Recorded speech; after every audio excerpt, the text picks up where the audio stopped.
Hello, Bacho. Welcome back to my channel. I am Pooja, and today we are continuing our class 10th standard sample question paper. So, today we are continuing the sample paper and diving into the next questions step by step, concept by concept. So, by the end, you will feel totally ready for your finals. Let's begin the question paper. So, right now we are on question number 25. In this question, it is given that a horse is tethered to one corner of a rectangular field of dimensions 70 meter and 52 meters by a rope of length 21 meter. How much area of the field can it graze? तो इसमें देखिए आपको क्या दिया हुआ है कि एक हॉर्स है, रेक्टेंगुलर फील्ड के एक कॉर्नर पे ये बंधा हुआ है। जो रेक्टेंगुलर फील्ड है वो 70 मीटर्स बाय 52 मीटर्स की है। एंड जो रोप की लेंथ है, मान लीजिए यहाँ पे हॉर्स है और ये जो रोप की लेंथ है that is 21 metres. How much area the of the field can it graze? कितना फील्ड का एरिया ग्रेस कर पाएगा वो? कुछ इतना। जितनी बड़ी उसकी रोप है मीन्स ये रेडियस है इस सेक्टर का। और ये एंगल क्या है? सेंट्रल एंगल क्या है? क्योंकि ये रेक्टेंगल है तो सेंट्रल एंगल इज 90 डिग्रीज। ठीक है, तो बेसिकली हमें इस सेक्टर का एरिया निकालना है। वही हमारा क्या होगा? Area of the field that horse can graze. तो हम कैसे निकालेंगे? देखिए रिक्वायर्ड एरिया कितना हो जाएगा? It will be theta upon 360 into pi r square. Theta कितना है? 90 upon 360।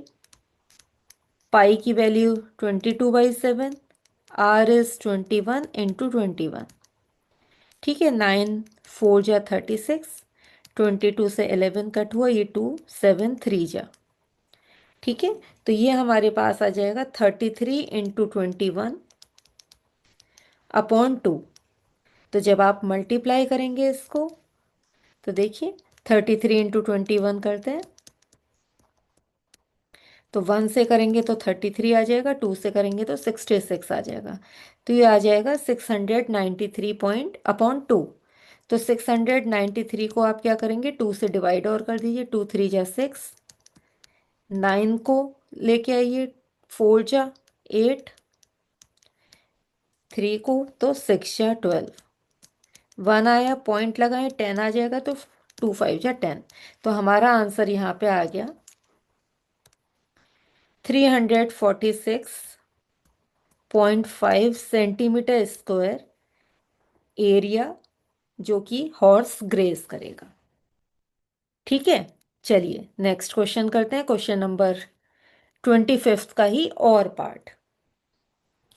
The long and short hand of a clock are 6 centimetres and 4 centimetre. देखिए long and short clock, short hand, जो long hand होता है वो तो minute hand होता है और जो शॉर्ट हैंड होता है वो आर हैंड होता है। ठीक है, तो जो लॉन्ग हैंड है, मिनट का हैंड है। ल- अब देखिए पहले आगे पढ़ते हैं। Find the sum of distances travelled by their tips in 24 hours. 24 hours में वो कितना डिस्टेंस ट्रेवल करेंगे? एक मिनट हैंड और एक आर हैंड। अब देखिए 24 आवर्स में मिनट हैंड कितने राउंड ले सकती है? 1 आवर में जो मिनट हैंड है वो एक राउंड लेती है। 1 आवर के लिए ये पूरा का पूरा एक सर्किल चलती है ना। 12 पे होती है और 12 पे ही वापस आती है। तो 1 आवर में ये कितना राउंड लेती है? One round. तो 24 आवर्स में कितना लेगी? 24 आवर्स का निकालना है ना। तो 24 आवर्स में वो 24 राउंड लेगी। तो long hand makes 24 rounds in 24 hours. ऐसी शॉर्ट हैंड की बात करें जो आर हैंड है। अब आप देखिए आर हैंड 12 आवर्स में पूरा एक राउंड लेता है ना। पूरा एक राउंड 12 आप घड़ी में चेक करिए अपनी। जो मिनट हैंड है वो 21 राउंड लेता है 1 आवर में। और जो हमारा आर हैंड है वो पूरा एक राउंड लेता है 12 आवर्स में। तो 24 आवर्स में कितने राउंड लेगा? 2 राउंड्स। तो short hand makes 2 rounds in 24 hours. Okay. अब रेडियस ऑफ सर्किल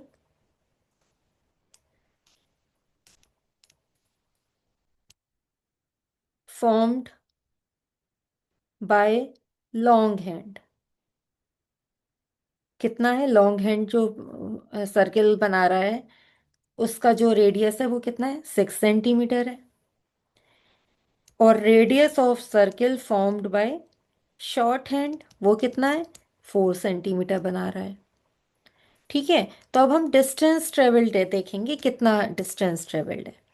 तो distance travelled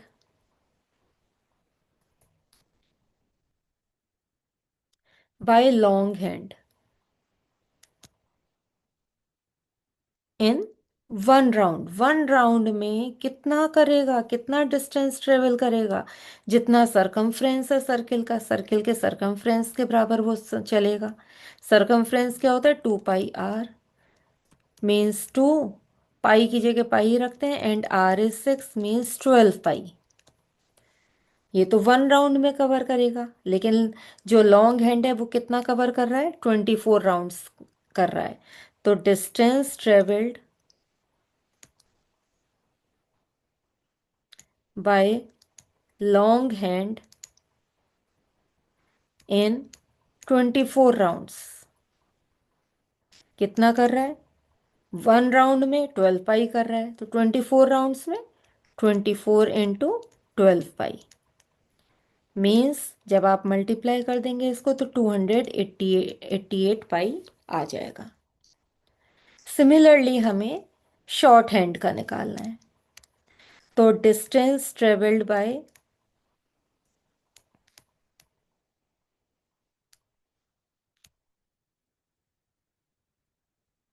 short hand in 1 round वही same circumference of the circle that is 2 pi R. लेकिन अभी जो आर है वो 4 है, तो 4 × 2 = 8 पाई हो गया। ऐसी distance travelled by short hand in 2 rounds कितने हो जाएंगे? 2 × 8, 8 पाई that is 16 pi.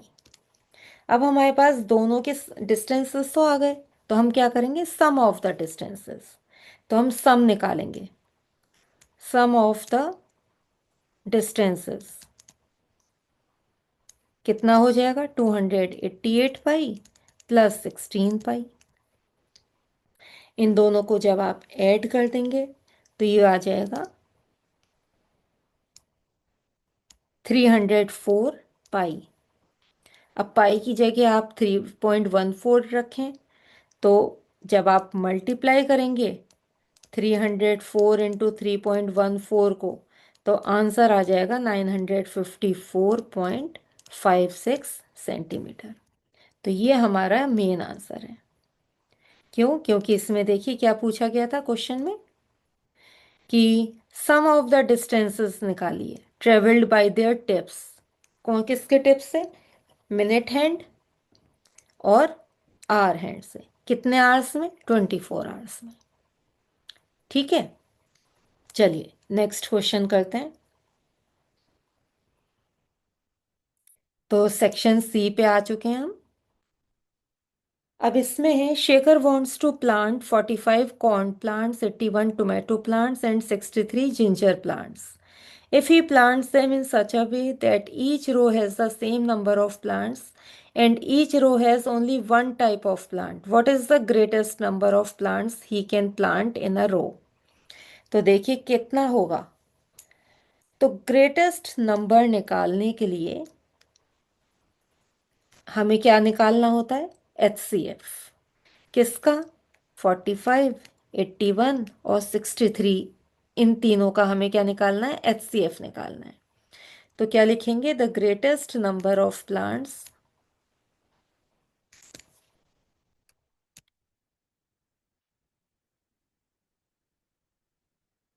he can plant in a row is HCF of 45, 81 and 63। HCF क्या है? Highest common factor.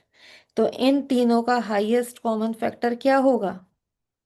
देखते हैं, 3 से करके देखते हैं। 3 9 जा, 3 27 जा, 3 21 जा, फिर से 3 से हो जाएगा। 3 3 जा, 3 9 जा, 3 7 जा। अब इसके बाद कोई कॉमन फैक्टर नहीं बचा, तो हमारा HCF क्या हो जाएगा?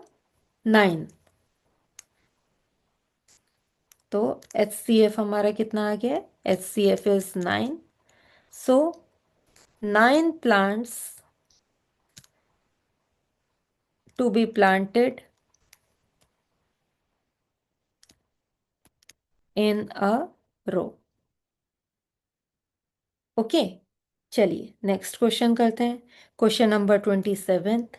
सो क्वेश्चन नंबर 27th में है, find the zeros of a quadratic polynomial इसका and verify the relationship between zeros and their coefficients.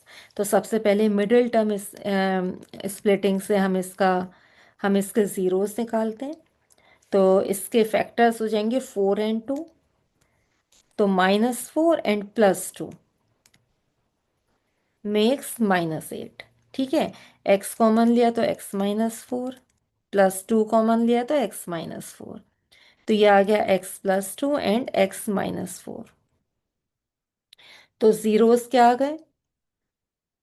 Zeros are, जब x+2 को 0 रखा तो x की वैल्यू -2 आ गई। जब x-4 को 0 रखा तो x की वैल्यू 4 आ गई। तो जीरोस आर -2 एंड 4। ठीक है, अब हमें क्या करना है? वेरीफाई। वेरीफाई कैसे करेंगे? देखिए, x² -2x -8 है हमारी पॉलिनॉमियल इक्वेशन। इसमें a क्या है? 1, b क्या है? -2 and c is -8। Sum of zeros कितना होगा? हमारे पास जीरोस क्या थे? 4 एंड -2, ये जीरोस थे। तो सम क्या होगा इनका? 4 + -2 दैट इज 2। अब इस इक्वेशन के हिसाब से क्या होगा? -b/a, -b, minus of -2 / a is 1, that comes out to be 2। तो देखिए वेरीफाई हो गया, यहां से भी 2 आंसर आ रहा है, यहां से भी 2 आ रहा है आंसर। ठीक है, अब प्रोडक्ट ऑफ जीरोस,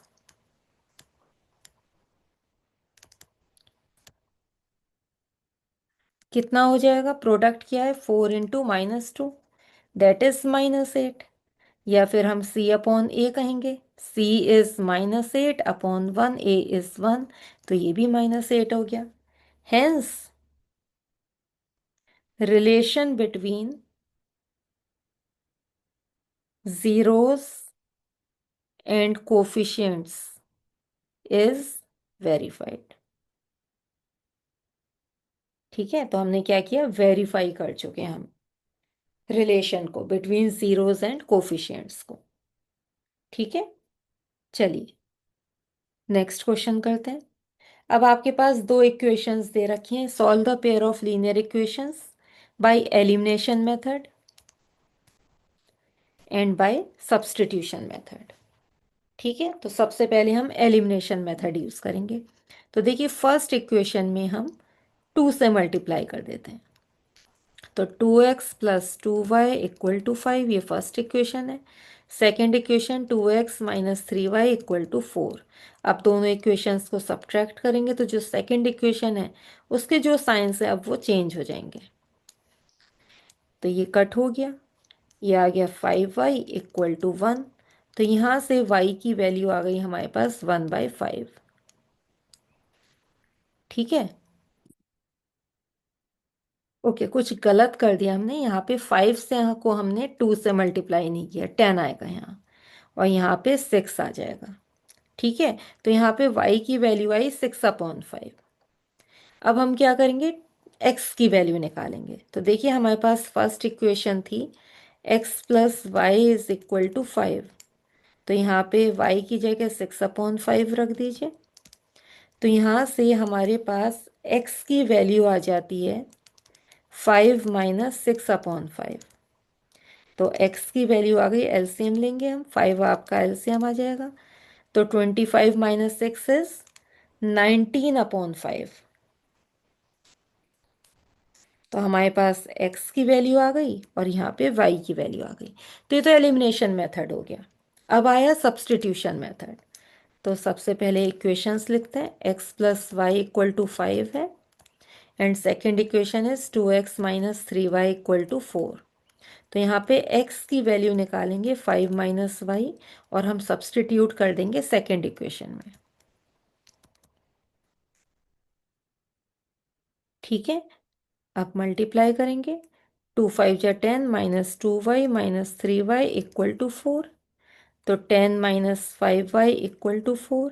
5y को राइट में ले जाइए, 4 को लेफ्ट में। तो 5y equal to 10 minus 4 that is 6 आ गया।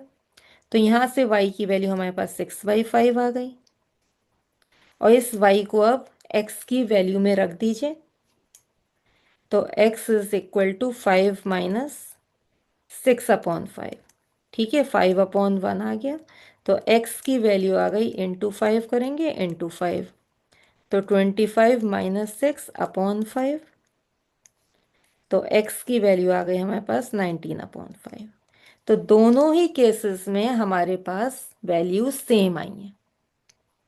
ठीक है, तो आएंगी भी सेम, डिफरेंट नहीं आनी चाहिए। अगर डिफरेंट आई है इट मीन्स आपने कहीं पे गलत किया है। Okay, so that's all for today. If this helped you understand better, don't forget to like, share, and subscribe my channel for more sample paper solutions, concept revisions, and quiz challenges. Okay, thank you.